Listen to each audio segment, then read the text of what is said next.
I'm Adam, and I work at Oracle, mainly contributing to Boost Geometry. And I would like to basically show you a bunch of examples and show that it's easy to do geographic stuff or geometrical stuff actually in C++ with Boost Geometry. So first I'll talk a little bit about the library, then show the simple example, and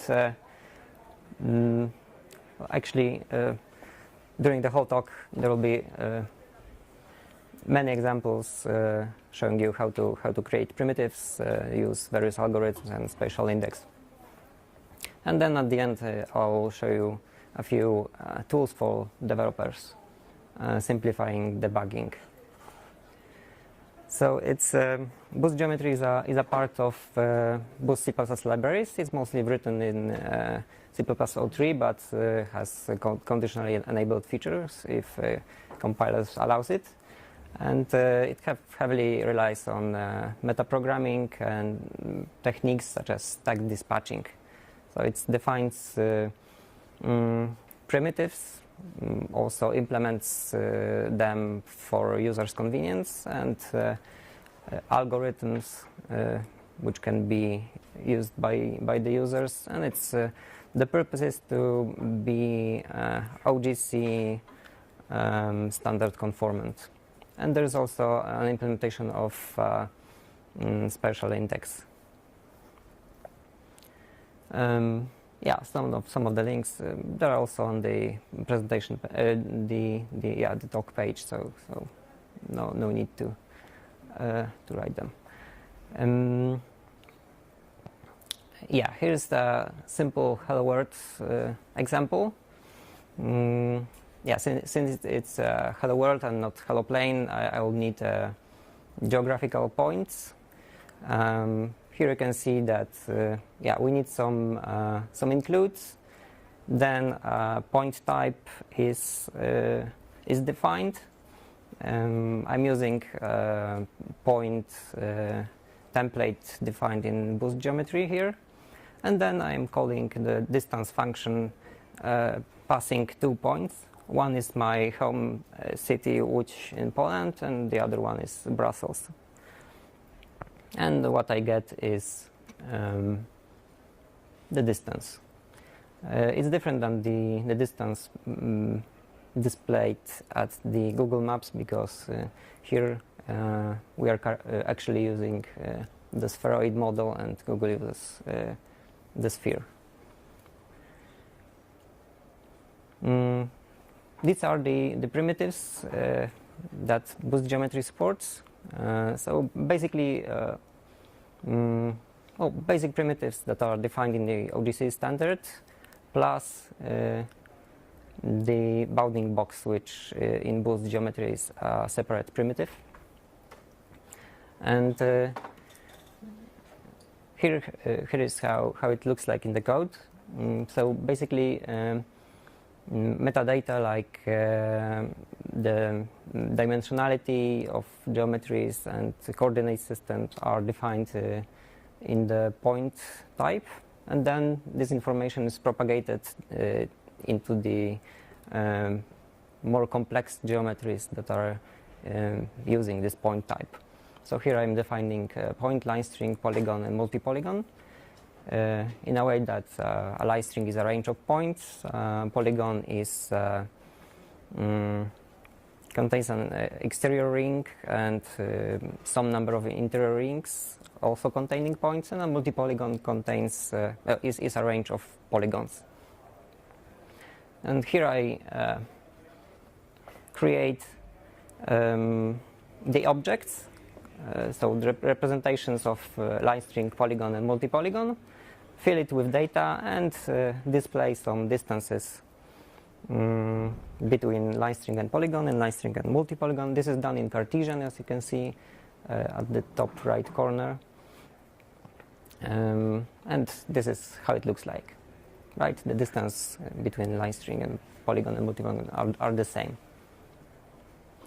It's also possible to use your own implementations of primitives.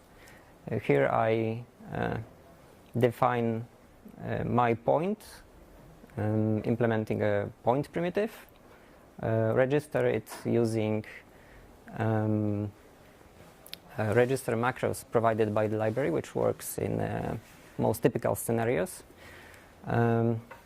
They basically, well, technically speaking, adapt the my point type to the point concept defined by Boost.Geometry. So the first macro adapts my point to the point concept, and the second macro adapts vector of points to a line string concept. So I can use vector for points as line string. And then again, I'm creating a point. I'm creating a vector of points, which is now treated as a line string by the library. And again, I'm calculating some distance. Oh. So yeah, the distance is the same.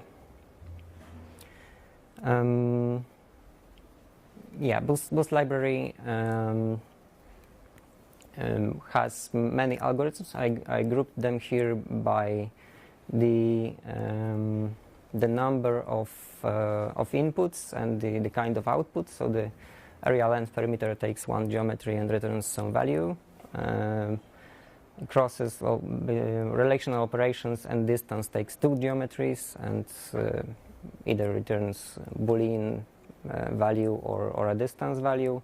And centroid, convex hull algorithms, which takes one geometry and creates another geometry from it. And set operations take two geometries and perform set operations, so returning the third geometry. Yeah, very similar to the last example. The difference is that I'm calling different algorithms, so length, area, and perimeter. The length, yes,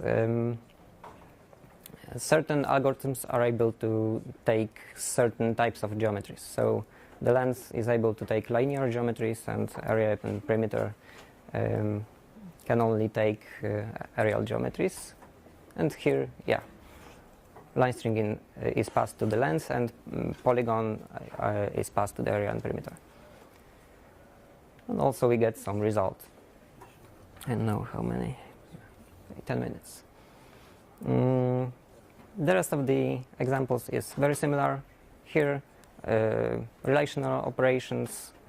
I'm checking the intersection of a line string and line strings and polygon. Actually, this is probably not. Yeah, the example is not correct. Sorry. Actually, what the result shows the result of these relational operations of the first line string and polygon, or the third line string, yeah, which looks like this. So line string intersects a polygon, and you can see DE9 intersection matrix representation in the second case. The next group of algorithms, algorithms generating geometry from other geometry, like centroid, envelope, and convex hull. So in the first case, the centroid will be a point, and the envelope will be a box, and the convex hull is a polygon. And I'm printing the WKT representation of all of those output geometries, which looks like this. Next algorithm, a buffer. As you can see here, algorithm not only takes inputs and output geometries, but also additional arguments. In this case, these are the arguments defining how the buffer should be calculated. So it will be a symmetric buffer of a line string, and the output geometry will be a multi-polygon. Yes, and it's quite longer.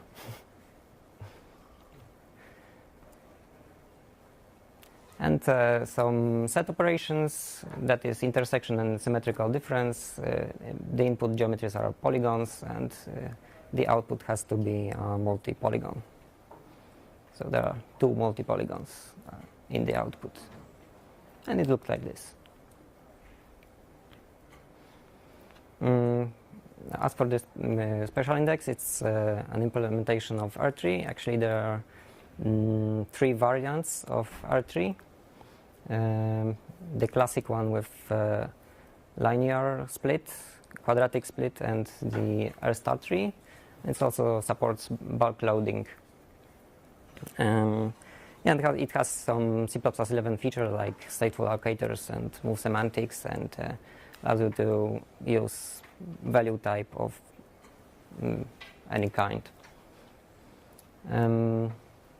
Yes, and in this example, well, this is the most common thing that probably can be done with special index. So what I want to do is to create some containers, a container of polygons, and then prepare a special index for representing these polygons. Then perform some spatial query, getting those polygons which intersect another query polygon. So here I will need point, polygon, and box types, and then I would like to define an R3 type. As you can see, in the R3 I'm storing a pair of a box and ID of a polygon in my container. It's here, and I'm storing this value here in the R3, and the variant of the R3 which will be built is the R-star tree. So here the container of polygons is created. It's a vector of polygons filled with data. Here the R3 object is created, and then for each polygon I'm storing a pair containing an envelope of a polygon and an ID. As for the query, here's the query polygon filled with data. I'm returning its envelope, expanding it a little bit with return buffer function, and then performing the query, storing the result in a vector of values. Then for each value in the result, I'm printing first the WKT of a corresponding polygon, and then if it intersects the original query polygon, the word intersects, otherwise not intersects. Yeah, so as you can see, two polygons has to be checked, and one of them intersects, another one doesn't intersect the query polygon. Yes, and for your disposals, there are also some tools which should allow you to debug the code more easily. First of them is the graphical debugging extension for Visual C++, Visual Studio 2015, which allows you to debug the code while seeing the graphical representation in runtime, right? Or in debug time. And the other one is our debugging helpers for Qt Creator, allowing you to easily see the contents of geometries. And we have 3 minutes left, so we can answer some questions, if you have one.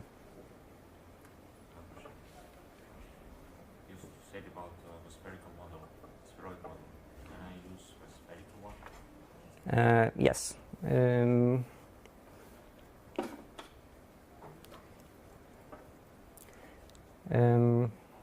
The only difference between as you can see here, as I said, the metadata like coordinate system is contained in a point type, right? It's bound with point type. here you can see that geographic coordinate system, the point will be using geographic coordinate system, and the units are degrees. And here, on the other hand, the point is using Cartesian. So in order to use spherical geometries, you only need to put either BGCS spherical with some units, radians or degrees, or spherical equatorial, which will be probably something which you'd like more.